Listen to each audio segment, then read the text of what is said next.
High স্কুলের online স্কুলের পক্ষ থেকে সবাইকে আন্তরিক অভিনন্দন। আশা করি কোভিড-19 স্বাস্থ্যবিধি মেনে চলছ। আজ আমি তোমাদেরকে দশম শ্রেণীর বাংলাদেশের ইতিহাস ও বিশ্ব সভ্যতা বইয়ের দ্বিতীয় অধ্যায়ে রোমান সভ্যতা নিয়ে আলোচনা করব। রোমান সভ্যতা।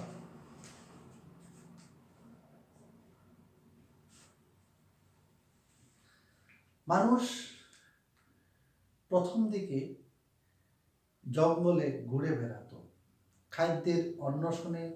যখন আদিম যুগে মানুষ এক এলাকা থেকে অন্য এলাকাতে ঘুরে বেড়াতো, তখন তারা ফলমূল খেয়ে জীবন ধারণ করত।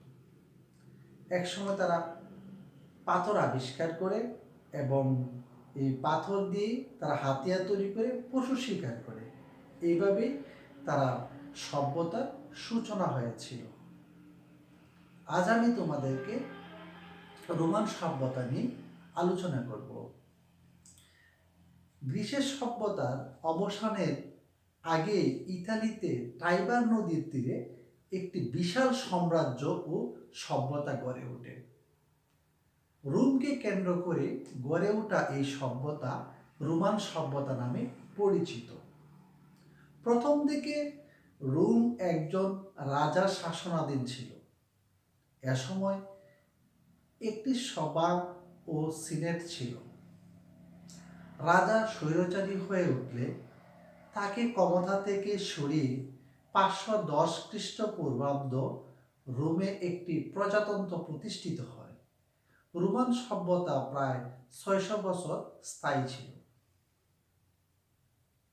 ভৌগোলিক অবস্থান ও সময়কাল। রোম সভ্যতার ভৌগোলিক অবস্থান ও সময়কাল। ভৌগোলিক অবস্থান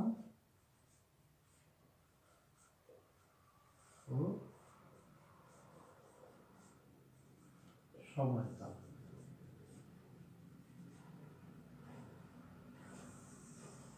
এখন আমি তোমাদেরকে রোম সভ্যতার ভৌগোলিক অবস্থান ও তার সময়কাল নিয়ে আলোচনা করব। ইতালির মাঝামাঝি পশ্চিমাংশে রোম নগর অবস্থিত। ইতালির দক্ষিণে ভূমধ্যসাগর থেকে উত্তর দিকে আলপাস পর্বতমালা পর্যন্ত বিস্তৃত। ইতালি ও যুগ্নস্লাভিয়ার মাঝখানে অ্যাড্রিয়াটিক সাগর। আড্রিয়াটিক সাগর তীরে ইতালির উত্তর পূর্ব অংশে গড়ে উঠেছিল প্রাচীন সমুদ্র বন্দর অ্যাড্রিয়া। ইতালির পশ্চিমাংশে ভূমধ্যসাগরে অবস্থিত। সাগরের এই অংশকে প্রাচীনকালে বলা হতো এটুসকান সাগর। কৃষি বিকাশের সুযোগ ছিল বলে প্রাচীন রোম কৃষি নির্ভর দেশ। ফলে রোমের আদি অধিবাসীদের সঙ্গে অনুপ্রবেশকারীদের সংঘর্ষ সাধারণ বিষয় ছিল, যে কারণে এসব সংঘাত সংঘর্ষের মধ্য দিয়ে রোমানরা যোদ্ধা জাতিতে পরিণত হয়ে থাকে।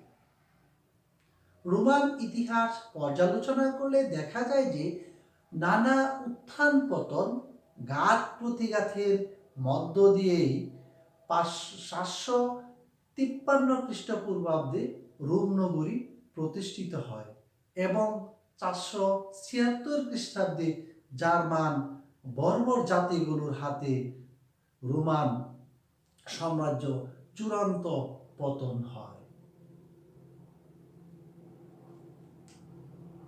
এখন আমি তোমাদেরকে রোম নগরী এবং রোমান শাসনের পরিচয় নিয়ে আলোচনা করব। রোম নগরী ও রোমান শাসনের পরিচয়। রোম নগরী ও রোমান শাসনের পরিচয়।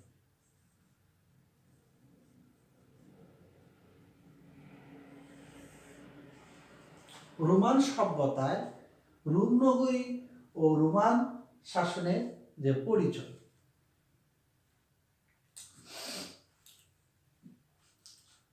গুরুত্বপূর্ণ যে টাইবার নদীর উৎসমুখ থেকে প্রায় 12-13 মাইল দূরে 7টি পর্বতশ্রেণীর উপর রোম অবস্থিত। এজন্য একে 7টি পর্বতের নগরী বলা হয়। 2000 খ্রিস্টপূর্বাব্দে ইন্দো ইউরোপ গোষ্ঠীর একদল মানুষ ইতালিতে বসবাস শুরু করে। তাদেরকে লাতিন বলা হতো। তাদের নাম অনুসারে ভাষার নামও হয় লাতিন ভাষা। লাতিন রাজা রোমিউলার রোম নগরী প্রতিষ্ঠা করে, তার নাম অনুসারে নগরের নাম হয় রোম। এই ছিল রোম নগরী এবং রোম শাসনের পরিচয়। রোমের গণতন্ত্রে একদিনে প্রতিষ্ঠিত হয়নি, দাপে দাপে নানা সংস্কার সংগ্রামের মধ্য দিয়ে রোমের গণতন্ত্র প্রতিষ্ঠিত হয়। ঐতিহাসিক রোমান ইতিহাসকে কয়েকটি অংশে ভাগ করেন, যথা 753 থেকে 510 খ্রিস্টপূর্বাব্দ পর্যন্ত ছিল রাজতন্ত্রের যুগ। এ যুগে 7 জন সম্রাট দেশ শাসন করেন। এ যুগে সর্বমোট সম্রাট টার্কিউনিবাস সুপারকাসকে ক্ষমতাচ্যুত করার পর রোম প্রজাতন্ত্রের সূত্রপাত হয়। এই প্রজাতান্ত্রিক শাসন ব্যবস্থা চলে 500 থেকে 60 খ্রিস্টপূর্বাব্দ পর্যন্ত। রোম প্রজাতান্ত্রিক শাসন প্রতিষ্ঠিত হলে জনগণ বিদ্রোহী নেতা ব্লুটাস এবং অপর এক ব্যক্তিকে জনপ্রতিনিধি হিসাবে শাসনের সুযোগ প্রদান করে। রাজতন্ত্রের পতনের পর রোমের জনগণ 2 ভাগে ভাগ হয়ে পড়ে। প্যাট্রিসিয়ান অর্থাৎ অভিজাত শ্রেণী এবং প্লিবিয়ান যারা সাধারণ নাগরিক, ক্ষুদ্র কৃষক, কারিগর, এগুলো ছিল মূলত নিচু শ্রেণী, যেটাকে বলা হতো প্লিবিয়ান শ্রেণীভুক্ত। প্রজাতন্ত্রের প্রথম 200 বছর প্যাট্রিসিয়ান ও প্লিবিয়ানদের মধ্যে সংঘাতের ইতিহাস। বিশাল সংঘাত ছিল তাদের। সমাজে প্লিবিয়ানরা বঞ্চিত শ্রেণী ছিল। অধিকার বঞ্চিত প্লিবিয়ানরা ক্রমাগত সংগ্রাম করতে থাকে। শেষ পর্যন্ত প্লিবিয়ানরা কিছু অধিকার আদায় করতে সক্ষম হয়। প্লিবিয়ানদের দাবির মুখে রোমান আইন সংকলিত হতে থাকে। 450 খ্রিস্টপূর্বাব্দে প্লিবিয়ানরা ব্রোঞ্জ পাতে 12টি আইন লিখিতভাবে প্রণয়ন করে। আন্দোলনের চূড়ান্ত বিজয় হিসাবে 2 জন কনসালের মধ্যে একজন প্লিবিয়ানদের পক্ষে থেকে নির্বাচিত সিদ্ধান্ত গৃহীত হয়। এভাবে রোমান প্রজাতন্ত্রে গণতন্ত্রের দিকে অগ্রসর হয়। রোমে প্রজাতন্ত্র প্রতিষ্ঠিত হলেও ক্রমে দেশটি সাম্রাজ্যবাদী শক্তিরূপে আত্মপ্রকাশ করতে থাকে। স্বল্প সময়ের মধ্যে রোম সমগ্র ইতালির উপর প্রভাব বিস্তারে তৎপর হয়। 146 থেকে 46 খ্রিস্টপূর্বাব্দ পর্যন্ত রোমান সভ্যতার অন্ধকার যুগ। 146 থেকে 46 খ্রিস্টপূর্বাব্দ পর্যন্ত রোমান সভ্যতার এই সময়টা ছিল একটা অন্ধকার যুগ। এটা বিশাল সময় তখন অন্ধকার যুগ। ধনী দরিদ্র সংঘাত, দাস বিদ্রোহ, ক্ষমতা দ্বন্দ্বের কারণে চরম বিশৃঙ্খলা, হানাহানি, সহিংসতা উন্মুক্ত হয়ে ওঠে রোম। রোমের অর্থনীতির ছিল দাসদের উপর নির্ভরশীল। শাসকের অমানুষিক নির্যাতনে দাসরা স্পার্টাকাসের নেতৃত্বে বিদ্রোহ করে 2 বছর ব্যাপী তারা তাদের বিদ্রোহে টিকিয়ে রাখতে সক্ষম হয়। 71 খ্রিস্টপূর্বাব্দে স্পার্টকাল নিহত হলে বিদ্রোহের অবসান হয়।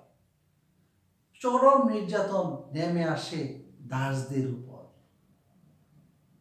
অভ্যন্তরীণ বিশৃঙ্খলতা ছাড়াও রক্তকে যুদ্ধেও জড়িয়ে পড়ে রোম। ফলে উচ্চাকাঙ্ক্ষী সামরিক নেতারা ক্ষমতার আসতে থাকেন এবং রোমে গৃহযুদ্ধ ছড়িয়ে পড়ে। ক্ষমতায় দ্বন্দ্বের এক পর্যায়ে সমঝোতার ভিত্তিতে 3 জন নেতা একযুগে ক্ষমতায় আসেন, যা ইতিহাসে ত্রয়ী শাসন নামে পরিচিত। বিশাল রোম সাম্রাজ্যকে 3 ভাগে ভাগ করে শাসনের দায়িত্ব নেন। এর মধ্যে 1 নম্বরে নেন অ্যাক্টিভিয়াস সিজার, 2 নম্বর হচ্ছে মার্ক অ্যান্টনি এবং 3 নম্বর হচ্ছে লেপিডাস। 1 নম্বরকে অ্যাক্টিভিয়াস সিজার, 2 নম্বরে মার্ক অ্যান্টনি এবং 3 নম্বরে ছিলেন লেডিপাস।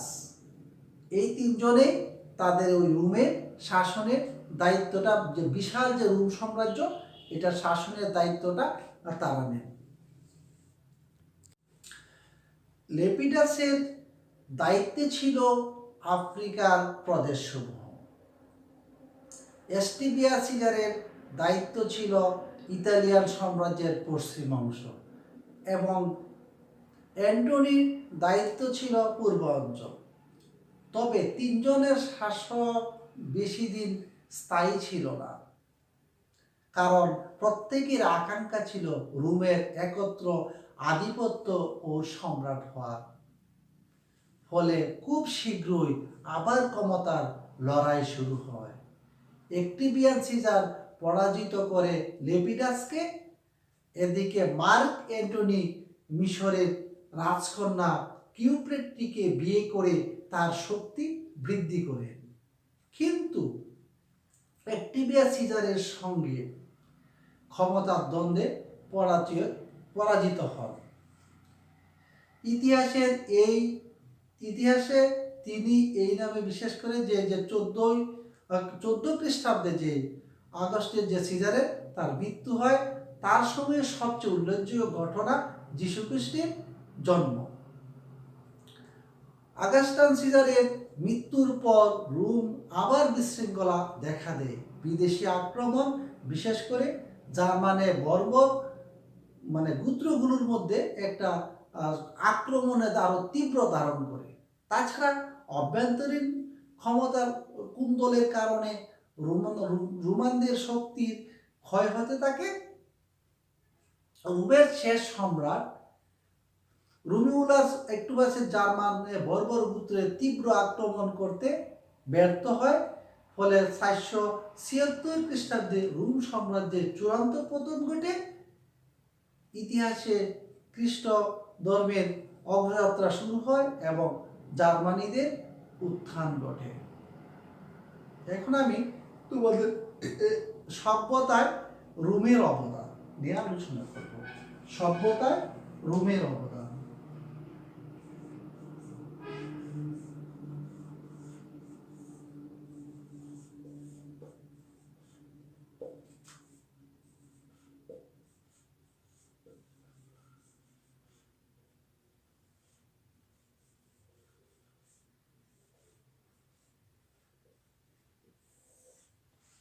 সভ্যতায় রোমের অবদান। রোম শিল্প, সাহিত্য, দর্শন, স্থাপত্য সর্বক্ষেত্রে গ্রিকদের দ্বারা প্রভাবিত ছিল। তারা এসব বিষয়ে গ্রিকদের অনুসরণ ও অনুকরণ করেছে। তবে সামরিক সংগঠন, শাসন পরিচালনা, আইন ও প্রকৌশলী বিদ্যা তারা গ্রিক ও অন্যান্য জাতির উপর শ্রেষ্ঠত্ব অর্জন করতে সক্ষম হয়েছিল। এক্ষেত্রে আধুনিক বিশ্বে রোমানদের কাছে ব্যাপক ঋণী। এখন আমি তোমাদেরকে শিক্ষা, সাহিত্য ও লিখন পদ্ধতি নিয়ে আলোচনা করব। শিক্ষা, সাহিত্য ও লিখন পদ্ধতি। শিক্ষা,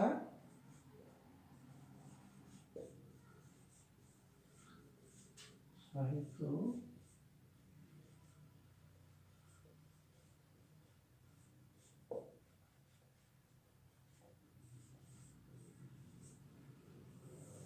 রোম সভ্যতায় শিক্ষা, সাহিত্য ও লিখন পদ্ধতি ছিল একটু ভিন্ন। এক সময় শিক্ষা বলতে বোঝাতো খেলাধুলা ও বীরদের স্মৃতিকথা বর্ণনা করা। যুদ্ধ বিগ্রহের মধ্য দিয়ে রোমের যাত্রা শুরু হয়েছিল, সুতরাং তাদের কিছুই ছিল যুদ্ধকে, মানে তাদের সব কিছু ছিল যুদ্ধকে কেন্দ্র করে। তারপরও উচ্চ শ্রেণী রোমানদের গ্রিক ভাষার শিক্ষা ছিল একটি ফ্যাশন, ফলে এদের অনেকে গ্রিক সাহিত্যকে লাতিন ভাষায় অনুবাদ করার দক্ষতা অর্জন করে। রোমের অভিজাত যুবকরা গ্রিকের বিভিন্ন বিখ্যাত বিদ্যাপীঠে এসে তারা শিক্ষা লাভ করে। সে যুগে সাহিত্য অবদানের জন্য প্লুটাস ও টেরেন্সের বিশেষভাবে উল্লেখযোগ্য। এরা দুজন মিলনাত্মক নাটক রচনা করে কৃতিত্ব অর্জন করেছিলেন। সাহিত্য ক্ষেত্রে সবচেয়ে উন্নতি মানে আমরা দেখা যায় যে এটা হলো আগাস্টান সিজারের সময়। এ যুগে কবি হুরাস ও ভার্জিল যথেষ্ট খ্যাতি অর্জন করেছিলেন। ভার্জিলের মহাকাব্য ইনিড বহু ভাষায় অনুবাদ করা হয়েছে। ওভিড ও লিবি এ যুগের খ্যাতিনামা কবি। লিবি ইতিহাসবিদ হিসাবে তিনি বিখ্যাত ছিলেন। এখন আমি ওই রোমান সাম্রাজ্যের যে রোমান সভ্যতার ক্ষেত্রে যে স্থাপত্য, ভাস্কর্য এবং বিজ্ঞান বিষয়টা নিয়ে আলোচনা করব। স্থাপত্য, ভাস্কর্য ও বিজ্ঞান।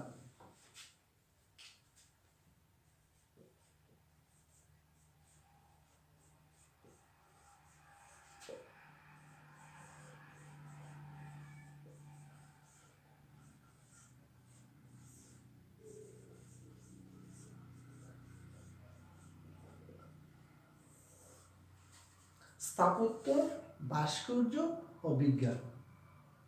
রোমান স্থাপত্যের অন্যতম বৈশিষ্ট্য ছিল এর বিশালতা। সম্রাট হার্ডিয়ানের তৈরি ধর্মমন্দির প্যানবিরন রোমানদের স্থাপত্যের এক অসাধারণ নিদর্শন।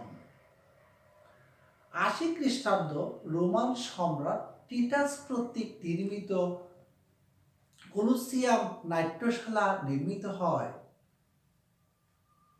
যেটা তারা সেখানে একটা নাট্যশালা তারা নির্মিত করে, যেখানে একসাথে প্রায় 5600 দর্শক বসতে পারত। স্থাপত্যকলার পাশাপাশি রোমান ভাস্কর্যের উৎকর্ষ সাধিত হয়েছিল, যেটা রোমানদের একটা বিশেষ, যে 5600 জন তারা একসাথে বসতে পারত। যে মধ্যে রোমান ভাস্করগণ দেবদেবী, সম্রাট, দৈত্য, পুরাণের বিভিন্ন চরিত্রের মূর্তি তৈরি করতেন। মার্বেল পাথর দিয়ে তারা সেই মূর্তিগুলো তৈরি করতেন। বিজ্ঞানীদের মধ্যে কেউ কেউ গুরুত্বপূর্ণ অবদান রাখতে সক্ষম হন। তাদের মধ্যে প্লিনি বিজ্ঞান সম্পর্কে বিশ্বকোষ প্রণয়ন করেন। এতে প্রায় 500 বিজ্ঞানীর গবেষণা কর্ম স্থান পায়। তাছাড়া চিকিৎসা বিজ্ঞানে রোমানদের অবদান ছিল। বিজ্ঞানী সেলসাস চিকিৎসা বিজ্ঞানের উপর বই লেখেন। এছাড়া চিকিৎসা শাস্ত্রে গ্যালেন রুপালের অসামান্য অবদান রেখেছিলেন। ধর্ম, দর্শন ও আইন নিয়ে একটু এখন আলোচনা করব রোমানদের ক্ষেত্রে। ধর্ম, দর্শন ও আইন।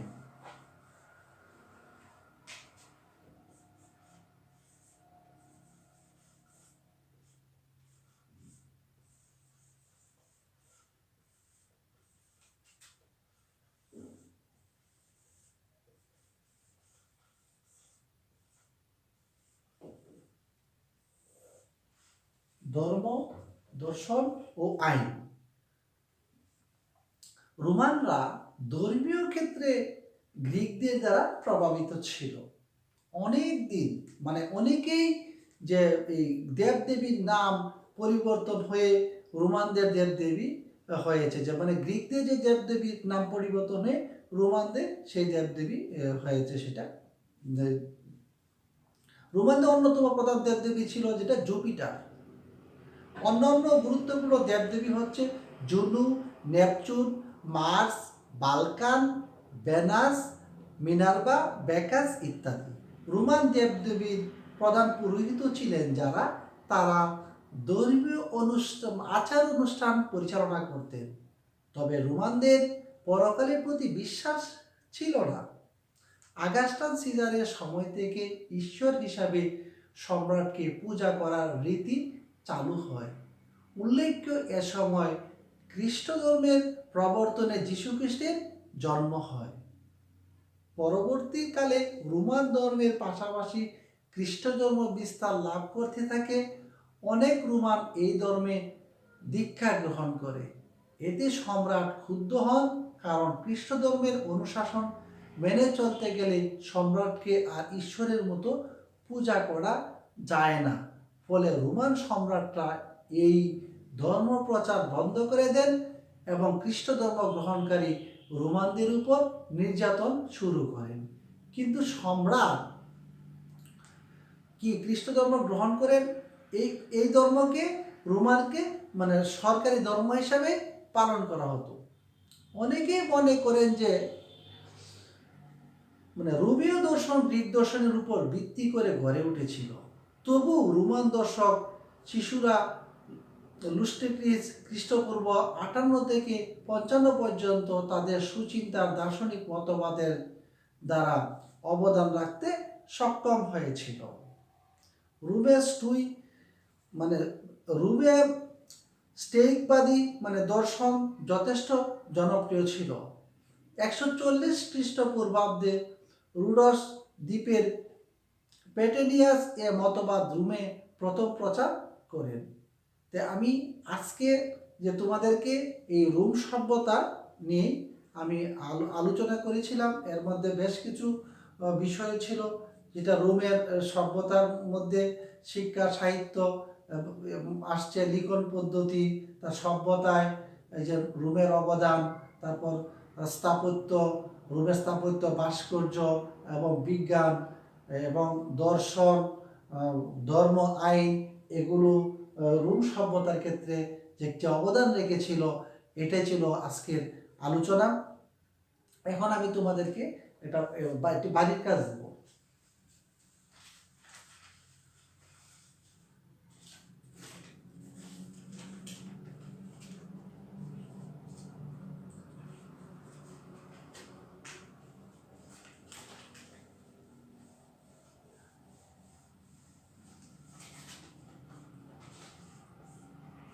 রোম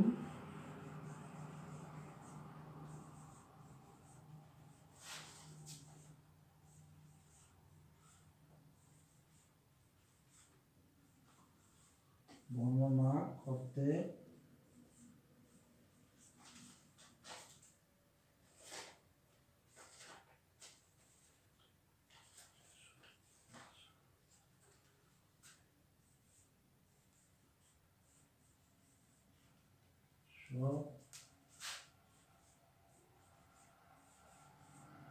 নদী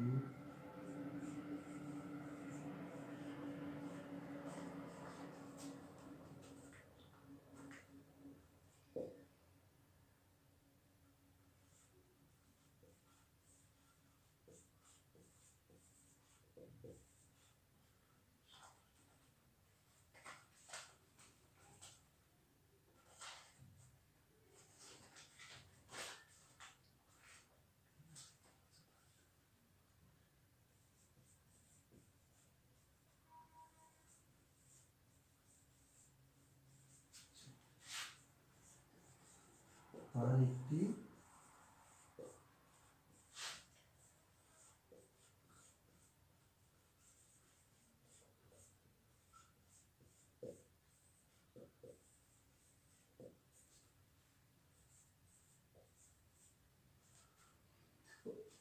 বাড়ির কাজটা হচ্ছে রোম সভ্যতা বর্ণনা করতে যেসব নদী, পাহাড় ও সাগরের উল্লেখ আছে তার একটি তালিকা তৈরি করো।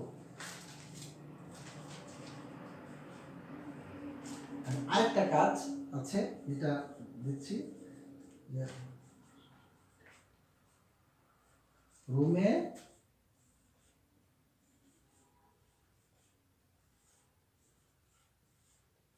তিনজন শাসক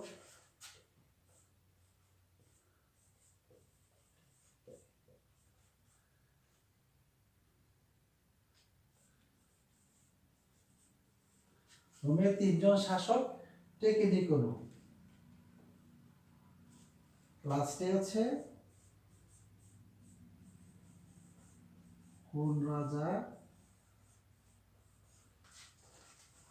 রোম নগরী প্রতিষ্ঠা করেন।